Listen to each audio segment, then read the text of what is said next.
No Nutri Responde de hoje, nós vamos falar dos alimentos inflamatórios que podem realmente melhorar as dores da fibromialgia.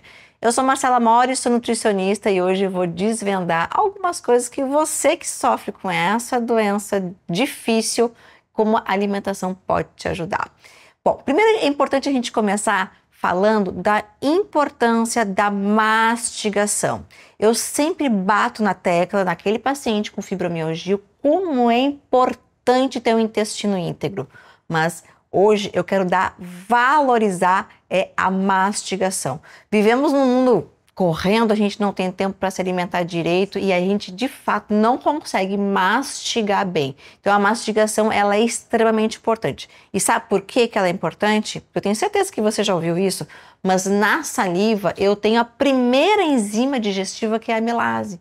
Então quanto mais tu mastiga, envolve o alimento com a saliva, melhor vai ser o processo digestivo. Eu sempre digo que a boca não faz, o estômago vai ter que fazer. Então, mastigar, comer devagar e de fato dar atenção à alimentação no momento da refeição, isso se faz de uma forma imprescindível. Então, mastigue bem, com calma, não trabalhe, não fique no telefone, na televisão ou fazendo outra coisa no momento que você está fazendo a refeição. Inclusive, eu tenho muito paciente que trabalha, marca reuniões de trabalho na hora do almoço, que é para ganhar tempo e nunca é uma alimentação consciente, nunca é uma alimentação de uma forma devagar e prazerosa. Um outro ponto que se faz extremamente importante, que eu sei que no corre-corre do dia a dia as pessoas não têm tempo, mas a falha também que o paciente fibromialgico tem é a alimentação conservadora. Todo dia de manhã come a mesma coisa, o pão com manteiga, todo dia de noite come a mesma coisa, que é uma macaxeira, ou é um pão, ou é uma sopa, e não tem variedade, porque não tem tempo, porque não tem paciência, ou porque não sabe fazer. E o paciente que sofre de dor crônica, ele precisa variar. Por quê? Porque quando a gente varia a alimentação, não é só por causa do enjoo, mas é porque a gente consegue diversificar as fontes nutricionais.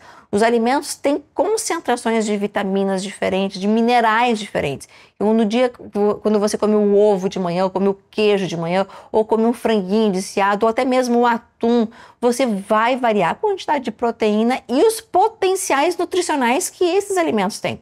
Então, mastigar bem o alimento, se planejar para que você não tenha uma alimentação conservadora é imprescindível. Um outro aspecto que a gente precisa destacar é que as pessoas têm bioquímicas diferentes. O fato de eu destacar aqui um alimento que eu digo que é anti-inflamatório, talvez pode ser que ele não caia bem na digestão de uma pessoa ou é diferente para outra e a gente precisa respeitar a individualidade. Então, você precisa conhecer os alimentos anti-inflamatórios, mas não tente forçar aquilo que você não digere bem. Então, diante disso, eu quero destacar o primeiro alimento rico em ômega 3. A gente sabe que o salmão é o clássico, mas também sabemos que o salmão tem um preço que não é tão acessível. Mas não se preocupe, nós temos dois peixes que são excelentes e que dá para a gente consumir até na versão enlatada, que é o atum e a sardinha. São riquíssimos em ômega 3, você pode comprar na versão enlatada, mas com um detalhe, ele precisa ser em óleo, não pode ser na salmoura. Por que em óleo? Não tem mais caloria? De alguma certa forma ele vai ter mais caloria, mas você vai pegar esse peixe, vai colocar numa peneirinha, vai espremer e vai tirar aquele excesso de óleo. Por que tem que ser nessa opção? Porque o peixe enlatado em óleo, o óleo retira a contaminação de mercúrio que nós temos aqui em nossos mares, tá? Então nós temos aí uma grande opção que é o atum e a sardinha. Então se você sai de casa, come na rua, ou não tem como se alimentar, ou fazer a sua alimentação, nós temos aí uma opção prática e que vai te dar sim a fonte de ômega 3 que você precisa. Um outro alimento que é fantástico é a cúrcuma. E muitos pacientes falam para mim, Marcelo, eu cozinho já com cúrcuma. Calma, veja bem. É excelente fazer o uso da cúrcuma na alimentação? Excelente, vai ter princípio bioativo, vai ser topado. Mas será que tu vai conseguir todo dia fazer o uso dessa cúrcuma nos alimentos, será que não vai ficar sempre com o mesmo sabor e você vai acabar enjoando? Então você pode também fazer um equilíbrio, usar cúrcuma na alimentação, da mesma forma que você pode sim fazer até a suplementação da cúrcuma. Mas por que a cúrcuma é tão falada e tão indicada? Porque ela age como um anti-inflamatório natural. Obviamente que todo alimento anti-inflamatório ele não vai fazer uma ação imediata de hoje para amanhã, mas o uso contínuo vai fazer com que você tenha uma profilaxia, evitando que você tenha essas dores aí de forma desequilibrada e totalmente desprazerosa. Deixa eu fazer um stop aqui. Tá precisando de um acompanhamento personalizado que consiga adequar essa alimentação à sua realidade e às suas necessidades de uma forma que você tenha prazer, que realmente consiga fazer, porque toda dieta é boa, mas nem toda dieta a gente consegue executar. Mas eu consigo te ajudar. Marque comigo uma consulta, eu atendo online para todo o Brasil. Aqui embaixo tem o link da minha secretária que você pode alinhar e a gente marcar esse encontro, tá bom? Outro alimento que é muito importante a gente fazer uso são as castanhas, principalmente a castanha do Pará. Sim, as pessoas, não gosto da castanha do Pará. Pode ser castanha de caju? Pode, também poderia ser, mas tem um grande detalhe. A castanha do caju a gente não consegue comer pouco, a gente acaba sempre abusando e a gente sabe que as castanhas têm fonte calórica porque tem bastante gordura. Agora, se você comer de 2 a 3 castanhas do Pará por dia, tu vai ter uma fonte de zinco e selênio fantástica e a gente sabe que o zinco ele é responsável por regeneração celular. Então, acho que deve colocar aí no teu lanche do trabalho, no teu lanche à tarde, enfim, ou até mesmo antes de dormir, se tu tiver aquela fomezinha louca, sabe? É uma boa opção de você estar colocando aí essa castanha. O outro alimento que a gente pode estar colocando que tem propriedades anti-inflamatórias são as frutas vermelhas, tá? Morango, mirtilo, a própria ameixa.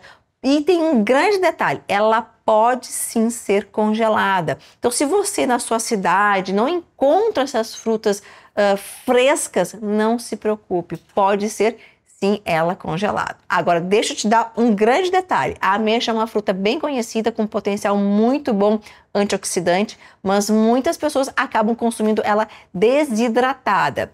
Epa, desidratada não, tá, gente? Tente fazer ela fresca, quanto mais fresca, melhor. Agora, lembrando que congelada tá valendo sem problema nenhum. E o último alimento anti-inflamatório, bom, antes de falar desse último, eu quero só dar uma pausazinha aqui e pedir para você compartilhar esse vídeo, dar o like, tá? Porque é muito importante para mim e eu tenho certeza que essas informações são maravilhosas para quem sofre dessa doença aí.